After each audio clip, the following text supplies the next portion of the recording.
Hey everyone, it's me Gavin and welcome back to the channel. Today we're going to talk about my experience with The Last of Us 2, a game that's been very divisive amongst the community, and I know a lot of people were really waiting for this game. I'm super excited for it, only to be given something that they really didn't like. But for me personally, I guess I kind of went into this with a little bit more of an open mindset. I didn't actually end up seeing anything with the spoilers for the game prior to actually playing it or anything like that. But I knew they were out there, so I did my best to avoid them, and luckily I did avoid the spoilers before playing the game. So when I got into the game, the first thing I could say was just like, holy crap, the graphics, the visuals of this are stunning. I was extremely excited to get back into this and actually see how the story was going to unfold this time around. I did know that prior to playing the game that it was going to be focused a little more around Ellie, because I had seen like the announcement trailers and stuff. And I knew that there were a couple of other characters that were going to be introduced that I wasn't really sure what to think of them or, what their backstory was. But needless to say, I went into this with an open mind.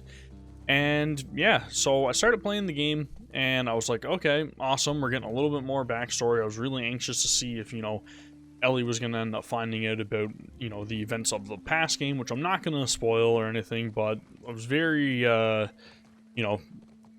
anxious to see if this is actually going to unfold the way I thought it was going to. So, play through the opening portion of the game, and an event happens where I was just like, oh, okay. And I know, again, I didn't get any spoilers or anything for this part of the game, but I was kind of already, like, feeling like this was gonna happen. And maybe it's just, like, the way that I perceive, like, certain forms of media nowadays or anything, but I don't know, I just kind of had this feeling of something was going to happen anyways. So when the event did happen, I was kind of like, okay, I was kind of expecting it a little bit. I wasn't expecting it to play it the way that it did. Again, not going into spoilers or anything, but I know a lot of people were really pissed off about this, and they were not in support of this decision, and a lot of people just immediately took to, like, Twitter and stuff like that to completely flame the developers.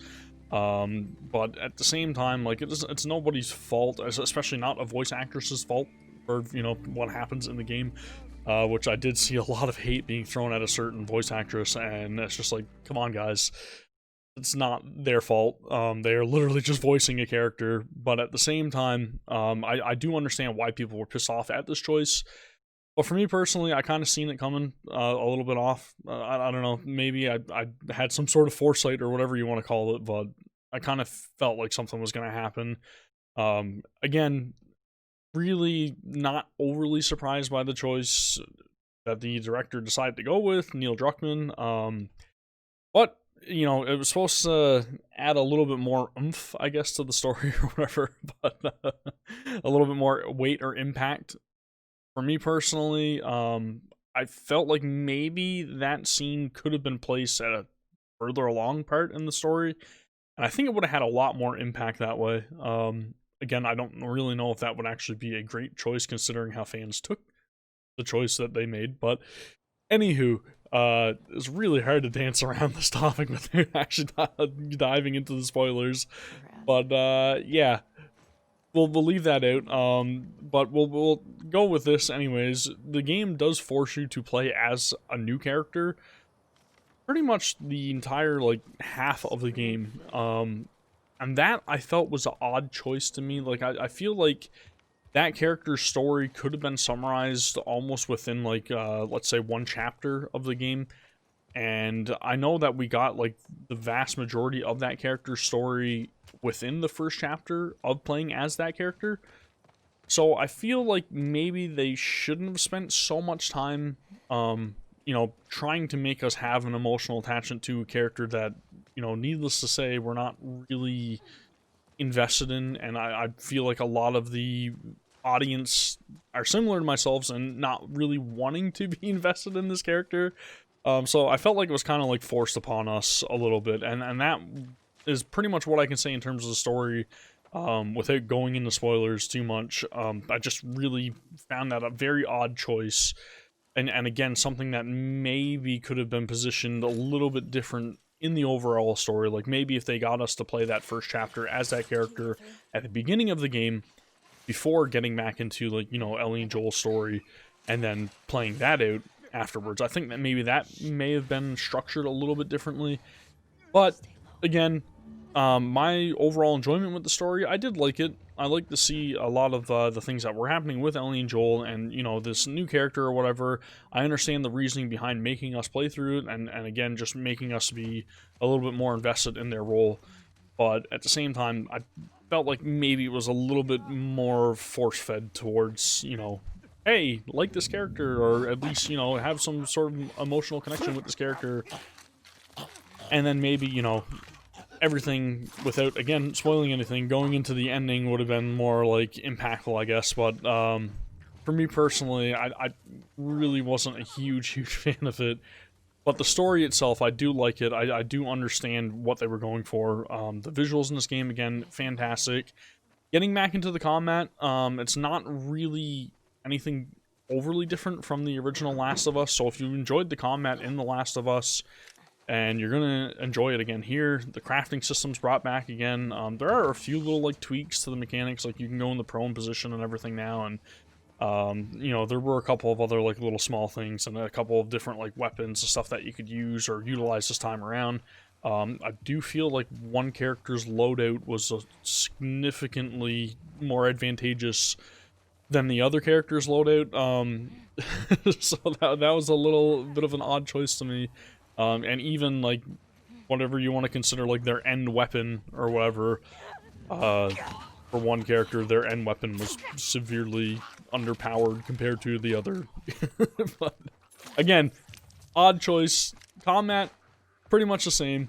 Not really like doing anything outside of the normal looting and trying to scavenge as much like ammunition or material as you can, and then when you cap out your material, then craft whatever you can to make sure that your reserves are stocked up.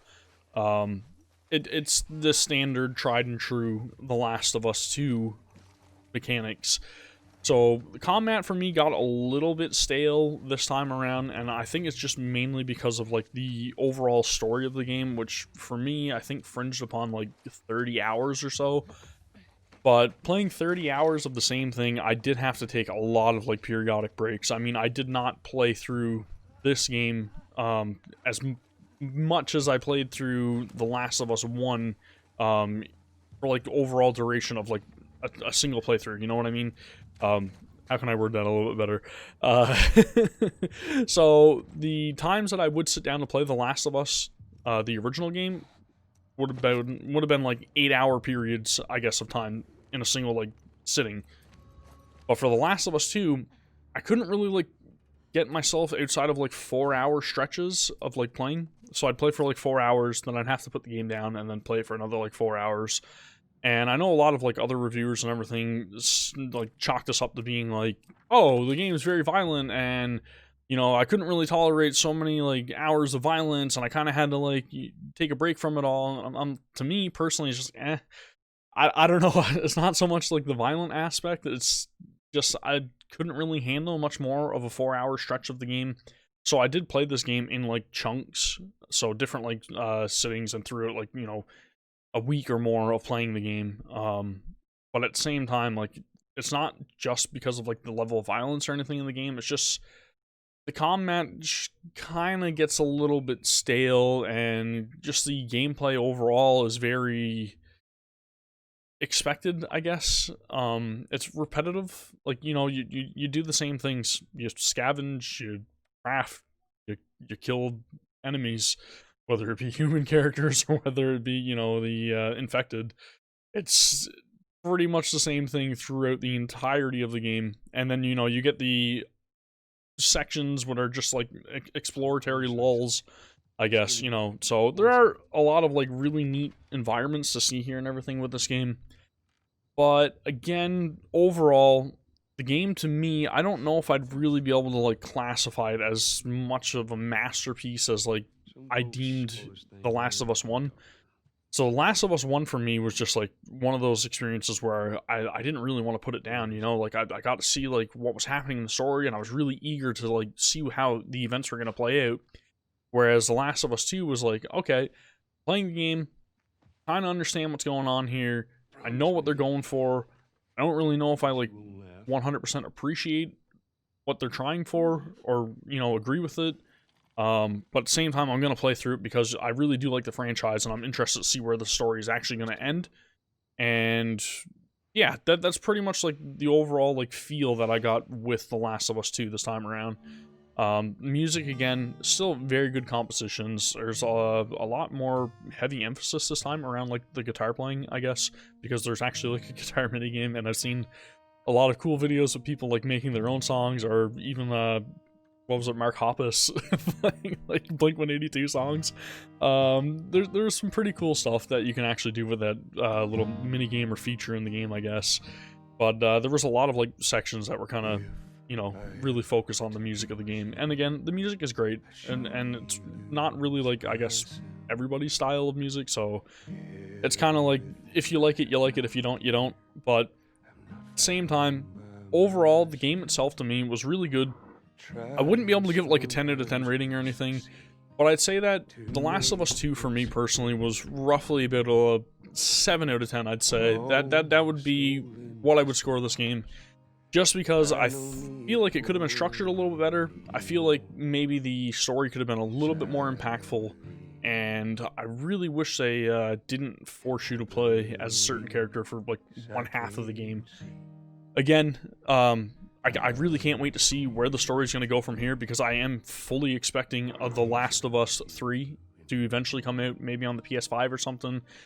We'll see. But yeah, that's pretty much going to do it for my review of The Last of Us 2. Thank you guys very much for paying attention to this video, or at least watching it. If you guys really enjoyed my reviews, or if you guys want to see any more content or game reviews, then be sure to hit that subscribe button, hit the bell notification thingy if you guys want to get notified whenever I upload a video or whenever I go live, because I've actually been streaming over here on YouTube the last couple of days. So if you guys are interested in that, be sure to hit the subscribe, notify yourselves whenever I get updated with videos, release, or whatever, all that stuff. Find me over on Twitter as well if you guys want to talk to me over there. It's at Gavin Vengeance. So thank you guys again for watching. I will see you for the next one. Take care.